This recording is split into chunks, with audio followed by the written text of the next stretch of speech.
¿Qué tal, amigos? Esto es Impacto Venezuela. Yo soy Carla Salcedo Flores. Hoy es jueves 30 de abril. Comenzamos con nuestro recorrido informativo, invitándoles a que vean nuestra mesa de análisis. A continuación, conversamos con el médico venezolano Carlos Prosperi a propósito de esta situación que se ha generado en Venezuela. Los médicos se están enterando del resultado del COVID-19 a través de una llamada telefónica del Instituto Nacional de Higiene controlado por el régimen de Nicolás Maduro. En ningún momento los médicos venezolanos tienen la oportunidad de ver la prueba física. Esto y más es parte de lo que conversamos el día de hoy con Carlos Prosperi.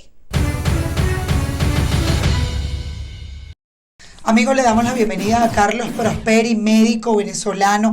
En este momento nos está atendiendo desde el hospital donde trabaja, en el lugar, in situ, un médico venezolano que ha atendido la emergencia del COVID-19, que ha atendido casos con las uñas, porque recordemos que el 70% de los médicos venezolanos no tienen ni siquiera guantes, el 80% no tiene tapabocas, pero lo que es peor es que los médicos venezolanos no entran en la lista de excepción para poder poner combustible en sus vehículos y trasladarse. Así de graves estamos, Carlos. Te damos la más cordial bienvenida.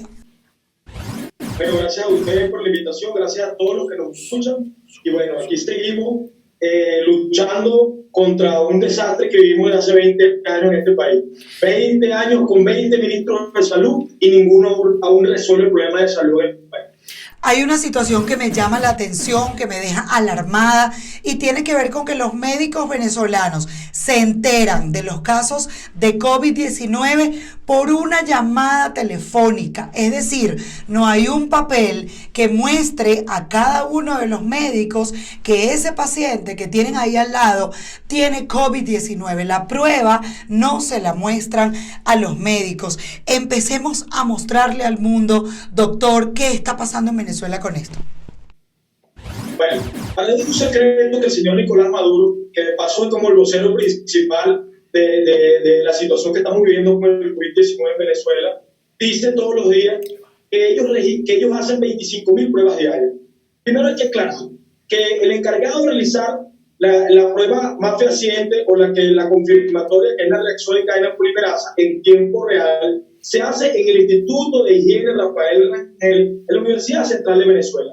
Esto constaba años atrás de 20 técnicos especialistas en virología. Hoy solamente quedan 3 técnicos. Estos 3 técnicos solo tienen la capacidad de realizar 100 pruebas diarias. Entonces, por ahí ya empieza una gran mentira por parte del señor Nicolás Maduro y su ministro Carlos Alvarado.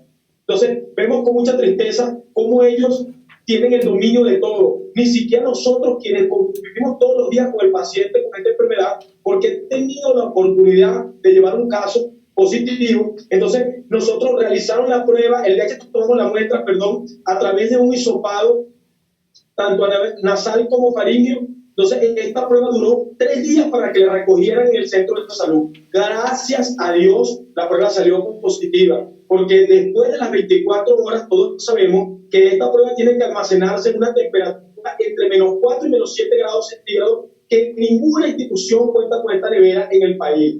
Es congelamiento, es refrigeración. Entonces, bueno, ya por ahí se rompe la cadena del frío y nos puede arrojar algunos falsos positivos. Entonces, las cosas no se están haciendo bien. No están mintiendo con que toman 25.000 pruebas diarias y sabemos que el instituto solo realiza 100 con respecto a la prueba en tiempo real, que es la reacción en cadena polimerasa. Están haciendo las pruebas rápidas, esas pruebas rápidas que vienen de China, que no están estandarizadas. Y nos preocupa, ¿por qué? Porque a los pacientes que salen positivos por la prueba de reacción en cadena polimerasa, se le aplica esta prueba rápida y nos está dando falsos positivos. ¿Por qué razón? Porque salen negativos. Entonces es importante determinar con claridad lo que estamos viviendo en el país. Nosotros el resultado que recibimos de nuestros pacientes positivos, entonces es una llamada telefónica y los recibimos entre 3 y 5 días después de haber tomado la muestra. Entonces este paciente se mantiene en su casa, algunos se mantienen en hospitalización porque por clínica nosotros consideramos que el paciente está positivo y lo mantenemos hospitalizado, pero figúrate tú, el que le toma la muestra y se va a su casa, se va a compartir con su familia, con sus amigos. Entonces siguen propagando la enfermedad. ¿Por qué razón? Porque se tardan entre 3 y 5 días. Recibimos una llamada por parte de los coordinadores por estado, que es el que nos informa que el paciente salió positivo. Pero entonces miren lo que se tarda el proceso en recibir esta llamada. No nos entregan ni siquiera un soporte físico, un papel donde se alegue realmente que este paciente está positivo para COVID. Es una triste realidad que se está viendo. Ahora, Maduro habla de cerca de 300 casos en toda Venezuela, pero obviamente, pues con todo lo que hemos leído, vemos y conocemos de la realidad venezolana, sabemos que es una cifra que no es real. También sabemos que si no se hacen la cantidad de pruebas que se tienen que hacer, es muy difícil acercarnos a alguna estadística de las cifras reales. Como médico, doctor Carlos Prosperi, ¿cómo se siente con esta situación? Repite la pregunta, por favor. Que como médico, ¿cómo se siente con la situación de ver a un país en el que no hay cifras oficiales reales porque no se están haciendo la cantidad de pruebas que son? Vemos en el mundo cómo se está moviendo España, cómo se mueve Estados Unidos, Italia, con cifras reales en la mano, los médicos pueden atender. ¿Qué siente usted como médico? Bueno, nosotros sentimos una gran frustración, no desde ahorita, desde hace bastante rato, porque sabemos que aquí venía un deterioro en los centros de salud. Aquí hay un 90% de déficit de insumos. El material de bioseguridad no está llegando a los hospitales, se está reutilizando por parte de nuestros trabajadores. No tenemos el desinfectante, el cloro, los materiales necesarios para hacer asepsia y antisepsia en los centros de salud. Ni siquiera contamos con alcohol. Entonces, esto ya venía de deterioro. ¿Qué sentimos nosotros? Una gran frustración. Para nadie es un secreto que, por ejemplo, Alemania, que es el quinto país con más contagiados en el mundo, y tiene una tasa de fallecidos del 1%, de las tasas más bajas del mundo. Pero ellos hacen, el secreto de ellos hacen entre 140.000 y 160.000 pruebas semanales. Entonces, esto permite que tú hagas un buen despistaje y le hagas un buen seguimiento al paciente que está positivo y a los que estuvieron con él o convivieron con él, para que no haya una propagación de la enfermedad. Entonces, como el señor Nicolás Maduro va a decir que hay que hacer 25.000 pruebas, en Alemania se hacen entre 140.000 y 160.000 semanales, y el señor Nicolás Maduro dice que hace 25.000 diarias. Una gran mentira. Nosotros sentimos frustración porque a nosotros en las universidades de nuestro país, nuestras universidades públicas, de las cuales nos sentimos orgullosos, nos formaron para aliviar el sufrimiento de nuestro pueblo enfermo, para devolverlo sano y salvo a su hogar. Pero lamentablemente no basta con el conocimiento aprendido a través de los libros, a través de nuestros maestros, nuestros profesores, a través de la experiencia vivida en los ambulatorios, en los hospitales, sino que cuando volteamos a un lado nos encontramos con otra realidad, porque no tenemos los recursos suficientes para brindar esa atención de calidad a nuestros pacientes en los diferentes centros de salud. Entonces sentimos una frustración inmensa, porque cada vez que nos dirigimos a una estación de gasolina para surtir nuestros vehículos o para que se surta el transporte público, que es el que nos lleva a nuestros centros de salud para laborar, no como se contempla la ley del trabajo, sino porque a nosotros nos gusta lo que hacemos, a pesar de que percibimos un salario hoy en día que ronda entre los 3 y 5 dólares al mes. Eso es lo que gana el médico venezolano, eso es lo que gana el trabajador del sector salud. Entonces tenemos que pasar largas horas, entre 24 y 48 horas, para poder surtir nuestro tanque de gasolina. Anoche, por cierto, varios compañeros de varios diferentes hospitales hicimos la cola donde ellos dicen que surten los trabajadores del sector salud. Bueno, solo repartieron 100 números para llenar 30 litros de gasolina por vehículo. Doctor, y una pregunta allí. ¿Es cierto que piden el carnet de la patria para poder llenar de combustible el tanque de los vehículos en Venezuela? Bueno, hay unas estaciones de servicio que realmente solicitan el carnet de la patria, pero nosotros tenemos una estación de servicio que está en los próceres, donde se le asignó al personal de salud y solo llenan 100 vehículos por día. Wow. Imagínate tú, y a veces duran 3 y 4 días sin surtir. El medio de transporte, si es una moto, para nosotros, porque para ellos es un secreto que el trabajador de la salud, algunos vienen de lejana procedencia, de Guatire, de Guarena, de los valles del Tuy, y vienen porque les gusta lo que hacen, porque quieren brindar esa atención y garantizar esa atención a nuestros pacientes, y sobre todo al pueblo más vulnerable, que no tiene los recursos para acudir al centro de salud privado, sino que sigue cuidando al hospital. Aquí no solamente es el COVID, Aquí hay enfermedades crónicas que se están agudizando y lamentablemente no tenemos que darle respuesta en los hospitales de nuestro país. A eso hay hipertensos, ya con HIV, que no tenemos que darle respuesta. A eso iba, doctor, y tiene que ver con la condición en la que están cada uno de los hospitales en Venezuela. Nuestros equipos reporteriles en todo el país nos han mostrado una cruda realidad. Por ejemplo, el Hospital Universitario de Caracas, no hay ni siquiera agua para lavarse las manos. Le dan arroz solo con pasta sola a los pacientes. No hay de alguna manera una tabla de alimentación, no hay proteínas para que los pacientes puedan recuperarse. Hemos visto casos dramáticos como el psiquiátrico de Caracas, allá en Lice, donde la situación es sumamente triste y deprimente, y además de mucha miseria y mucho abandono. Nosotros pensamos desde acá y nos preguntamos obviamente qué es lo más triste que usted está viendo ahorita en el JM de Los Ríos, también la situación con los niños, que las mamás se quejan de que no hay ni siquiera un tachipirí, una pastilla de acetaminofén para darle a los niños. ¿Qué es lo más triste que usted está viendo ahorita en los hospitales de Venezuela, doctor? Bueno, voy a comenzar por el final, el JM de Los Ríos. Ahí están nuestros niños, ahí está el futuro de Venezuela, y seguimos viendo cómo los niños se siguen complicando en el hospital porque los médicos no tienen, los trabajadores de forma general no tienen los recursos para garantizarle la atención de calidad a nuestros pacientes. Entonces vemos cómo madres en modo de desesperación salen a vender cualquier cosa para tratar de comprar el medicamento a su hijo que anteriormente se le garantizaba en los centros de salud. Aquí, con respecto a la alimentación de los centros de salud, nosotros vemos cómo anteriormente aquí se le daba el desayuno, almuerzo y cena a nuestros pacientes hospitalizados. Y no era cualquier desayuno, almuerzo y cena, sino que era acorde a la patología con la que ingresaba el paciente. ¿Por qué es importante el garantizarle la comida al paciente? Porque no solo basta con el tratamiento farmacológico, sino que la alimentación es fundamental para un buen sistema inmunológico, para un mecanismo excelente de defensa del paciente y egrese en las mejores condiciones a su casa. Nosotros seguimos viendo cómo se desgarra la vida de los más vulnerables, los adultos mayores, de los niños, las embarazadas que están desnutridas. Entonces tiene a este bebé y nace desnutrido también, y vemos que no se le está garantizando la alimentación a este niño, porque lamentablemente creo que estos 20 años han sido de fracaso en lo que respecta al sector salud.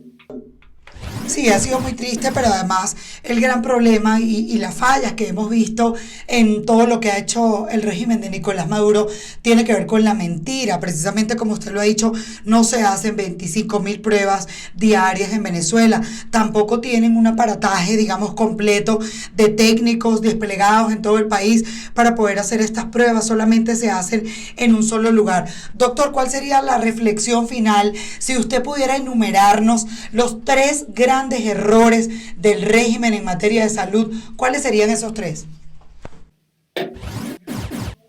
Hacer una cartera de ministros, 20 ministros en 20 años, y aún ninguno resuelve el problema.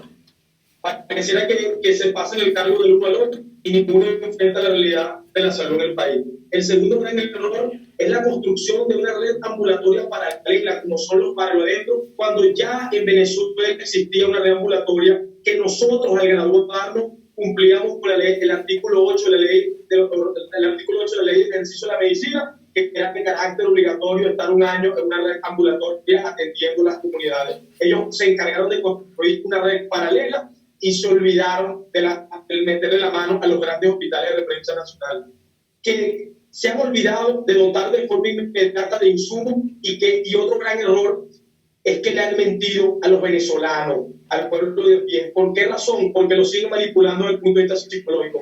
Nosotros sabemos que el bloqueo que existe es a personas que pertenecen al Estado al que dirige el señor Nicolás Maduro. Pero aquí en ningún momento se ha bloqueado la entrada de medicina y la entrada de medicamentos al país. Entonces, eso es una gran mentira lo que ellos han dicho, que aquí no entran las medicinas culpa de un bloqueo. ¿Por qué razón? Porque aquí en ningún momento se ha bloqueado la entrada de medicina. Que ellos no tienen el dinero porque lo tienen en sus bolsillos, en cuentas internacionales, es otra cosa, y que no le han respondido al sector salud, y mucho menos con la dotación inmediata de insumos y recursos a los hospitales.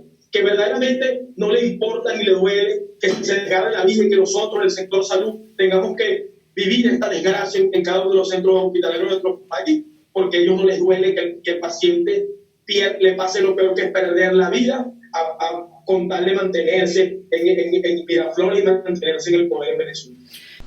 Muchísimas gracias, doctor, por habernos acompañado en Impacto Venezuela. Pues lo que podemos desearle desde acá es las bendiciones de Dios, que pueda proteger no solamente al país completo, sino a la labor que ustedes realizan para poder salvar vidas y además trabajar literalmente con las uñas, con un esfuerzo que desde acá le aplaudimos y por eso le digo que sea Dios el que siga bendiciendo esa labor. Gracias por haber estado con nosotros.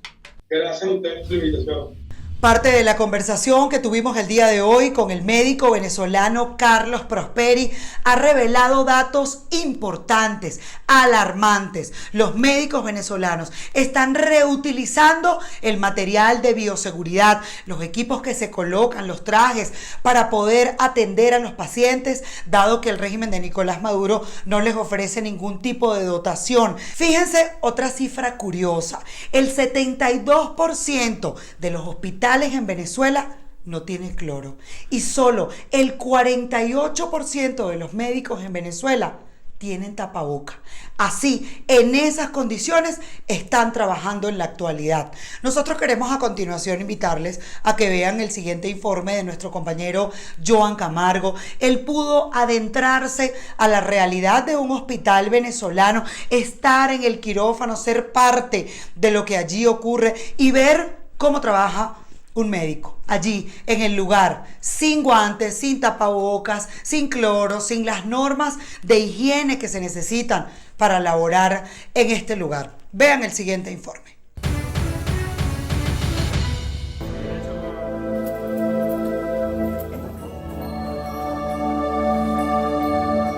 ¿Quiere conocer cómo se vive una noche dentro de la emergencia de un hospital ubicado en la ciudad más peligrosa del mundo? Acompáñenos. Entrar al Hospital Domingo Luciani no es cosa fácil, pero ver lo que allí sucede es completamente impresionante. Tiroteados, heridos por arma blanca y politraumatizados son el pan de cada día en un centro de salud que sobrevive gracias a la admirable labor de su personal médico. La violencia aquí no es comparable a nada. Lo dice la estadística, somos uno de los países más violentos del mundo y la Caracas, una de las ciudades más violentas. Por eso es que tenemos tanto traumatismo, sea penetrante o sea cerrado. Y eso se puede sumar también a que todo el mundo sabe que nosotros trabajamos con mucha carencia. A pesar de que este hospital tiene todavía recursos para trabajar, trabajamos con mucha carencia. Nosotros nos acostumbramos a tener mucho volumen de paciencia con pocos recursos. Principalmente violencia urbana, por ejemplo. Puede ser enfrentamiento entre bandas o no, o enfrentamiento entre miembros oficiales o no. Básicamente eso. Estos médicos hacen de tripas corazón para poder salvar vidas con los pocos recursos que tienen. Todos ganan menos de $20 al mes, pero la vocación de servicio los impulsa a seguir trabajando. Ver que ese paciente mejora independientemente de lo que tenga o independientemente de las circunstancias en cual se atienda es una motivación grande. A su vez puede ser una desmotivación, porque también ver que quizás las cosas no salgan también por algunas circunstancias que son ajenas a nosotros puede ser, pero lo que hay que tratar de hacer es, como decir, buscarle la vuelta a las cosas y tratar de entender que esto es lo que nos tocó vivir en este momento y poder sacar a nuestros pacientes adelante. A este hospital llegan casos que se comparan con los de un nosocomio de guerra. Para la muestra un botón. Este joven llegó con la cara destrozada por un batazo que le dieron personas desconocidas. El traumatismo cranioencefálico que sufrió marcaba su destino fatal. Sin embargo, los médicos nunca dejaron de prestarle atención. En Latinoamérica y bueno, en Venezuela yo creo que es una de las que concurridas, como ya pues hemos visto por la violencia, por el trauma que bastante nos agobia aquí en la emergencia. Muchas veces nos enfrentamos acá a situaciones especiales, quiere decir situaciones donde sobrepasa la población de la capacidad instalada en la unidad y muchas veces nos toca pues multiplicarnos nuestro trabajo. Aunado a eso hay poco personal que nos agobia pues muchas veces la cantidad de pacientes, pero bueno, sin embargo la idea y el motivo del trabajo que nosotros hacemos a diario pues solventar y pues atender a los pacientes de la mejor manera posible. Vean esto, es uno de los quirófanos del hospital y así laboran los médicos, sin aire acondicionado y en precarias condiciones. Al preguntarles por qué seguían operando, a pesar de la situación, aseguraron que lo primordial era salvarle la vida al paciente, sin importar la circunstancia. Ni modo, así tenemos que resolver en este momento, porque no podemos quedarnos de brazos cruzados, pero no es el deber ser improvisar, deberíamos tener lo básico, deberíamos tenerlo. En medio de una crisis humanitaria que tiene al país en terapia intensiva, estos médicos siguen estando ahí para ofrecer más que una mano a cualquier persona que lo necesite. Y un verdadero drama es lo que viven los familiares y los niños con cáncer en algunas regiones del país por la falta de combustible para poder ir a buscar cada uno de sus tratamientos, así como también por la falta de servicios básicos como la luz o el agua para mantener su higiene personal. Esto es un informe de nuestro compañero Ignacio Yaguare en el estado Carabobo. Carla, gracias por el contacto. Sí, realmente preocupa la situación de los niños con cáncer acá en esta entidad, sobre todo lo que tiene que ver con la escasez de combustible que de alguna manera está afectando el traslado hacia los diferentes centros de salud. Nosotros conversamos con representantes de la Fundación de Ayuda al Niño con Cáncer, quienes nos hablaron acerca de esta y otras problemáticas que están enfrentando estos pacientes oncológicos. Escuchemos. La situación de la cuarentena ha tenido un impacto dramático en la vida de los niños con cáncer de Fundanica que asisten al Hospital Ángel Larralde, porque la ausencia de gasolina dificulta los traslados tanto de nuestros niños como también del personal de enfermería y de los médicos. La situación del hospital de escasez es inmensa, necesitan agua potable, agua de tomar, desinfectantes, gel, con alcohol para evitar la transmisión del coronavirus. La representante por Fundanica también hizo referencia a la falta de insumos y medicamentos. Veamos. Del 100% de los medicamentos que les solicitan, solamente les proveen del 20%. No tienen kit de transfusión de sangre. En verdad que hacemos un llamado a la comunidad, a las autoridades del Seguro Social para que apoyen a nuestros niños. A lo largo de este año han fallecido 7 niños. Recuerden siempre la frase de que ningún niño debe morir en el amanecer de su vida. Para finalizar, Segovia pidió a las autoridades en materia de salud verificar las precarias condiciones del Hospital Ángel Larralde, mejor conocido como Hospital Carabobo, el cual calificó de corral de la muerte. Desde el estado Carabobo, Ignacio Yaguare, Somos Impacto Venezuela. Más de 700 enfermos renales han sido carnetizados en el estado Lara. Esto para que el Estado pueda de alguna manera garantizarles que van a ser trasladados hasta sus unidades de diálisis. Es un informe de nuestro compañero Ramón Vélez. Los enfermos crónicos provienen de los 9 municipios que conforman la región. Autoridades de la gobernación han dicho que también les han otorgado ticket para el abastecimiento de gasolina. A otros enfermos, el Estado les ha entregado alimentos y medicinas. El rostro de los beneficiarios refleja la necesidad que tienen estos enfermos crónicos. La mayoría de los pacientes crónicos de Barquisimeto piden que estos operativos sean constantes y no en esta época difícil por la pandemia del coronavirus. En el estado Lara, Ramón Vélez, Somos Impacto, Venezuela. La gobernadora del estado Táchira, Lady Gómez, ha fijado posición en torno a lo que ha significado el aumento de sueldo en Venezuela. Ella asegura que esto no alcanza ni siquiera para que los pacientes con enfermedades complejas puedan cumplir sus tratamientos. Es un informe de nuestra compañera Marine Glot. La gobernadora del estado Táchira, Lady Gómez, señaló que el reciente aumento salarial no alcanza para los requerimientos alimentarios del venezolano ni para tratamientos médicos de pacientes con patologías complejas. La mandataria tachirense señaló que ningún aumento salarial es suficiente mientras siga cayendo la economía del país. Anunció el inicio del programa de nutrición e inmunización de pacientes renales.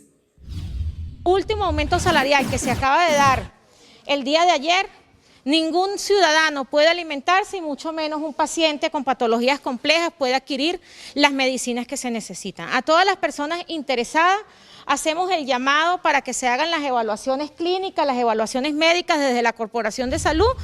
Reiteró Gómez que su gestión está basada en la atención social sin distingo político. Estamos dando hoy inicio a programas de asistencia nutricional, de inmunización para pacientes con patologías complejas. Hoy, desde la Residencia de Gobernadores, estamos atendiendo a los pacientes con dificultades renales, a los pacientes que deben someterse al esquema de diálisis. Resaltó la mandataria regional que los gobiernos deben crear programas de asistencia social para atender a los ciudadanos más vulnerables. En Táchira, Marineglot, somos Impacto Venezuela. 500 venezolanos decidieron paralizar la autopista norte aquí en Bogotá para pedirle al gobierno de Iván Duque que pueda de alguna manera colaborarles con el regreso a Venezuela. Pero como la frontera colombo-venezolana está totalmente congestionada, como allí no hay ningún tipo de control para que estas personas puedan regresar libremente a su país, además tomando en cuenta que estamos en cuarentena, esto no ha sido posible, este regreso, y por eso decidieron trancar la autopista. A continuación vamos con un informe que preparó nuestro compañero de Noticias RPTV, Jair Díaz. Bueno, miren, mucha atención, más de 500 venezolanos continúan aquí sobre la autopista norte a la altura del peaje de los Andes y a esta hora se encuentran rezando el Padre Nuestro, le están pidiendo a Dios para que los ayude a poder salir de aquí, que los ayude a poder salir de Bogotá. Ellos desean llegar a su patria. ¿Estaban ustedes rezando el Padre Nuestro? Sí, señor. ¿Buscan ustedes que los dejen salir, poder llegar a Venezuela? Sí. ¿Cuántos días llevan acá? Pues ya son 3 días con durmiendo en el autobús y es muy incómodo dormir ahí. Nadie se puede acomodar, no hay servicio de baño, no hay agua para comer y los niños.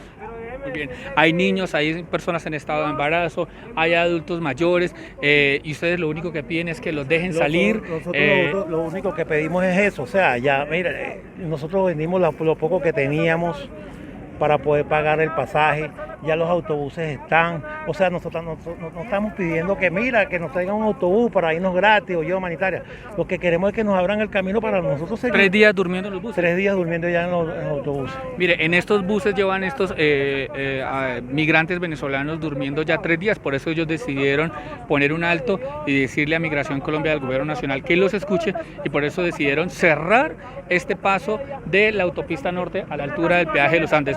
Veamos, es un momento que se encontraban ellos rezando, pidiendo una ayuda al más divino para que sean escuchados. Les da miedo no solo morir de hambre, sino también por el COVID-19. En Bogotá, en la autopista norte, yo soy Jair Díaz. Estamos en todas las redes sociales.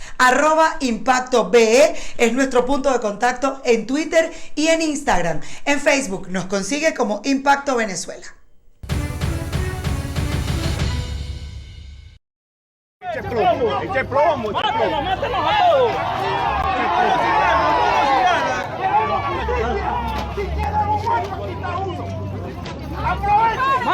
Mátalos a todos aquí.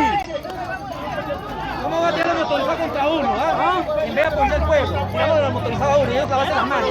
Son 4, mira, uno solo agarraron entre todos. ¿Cómo le va a tirar la motorizada a uno?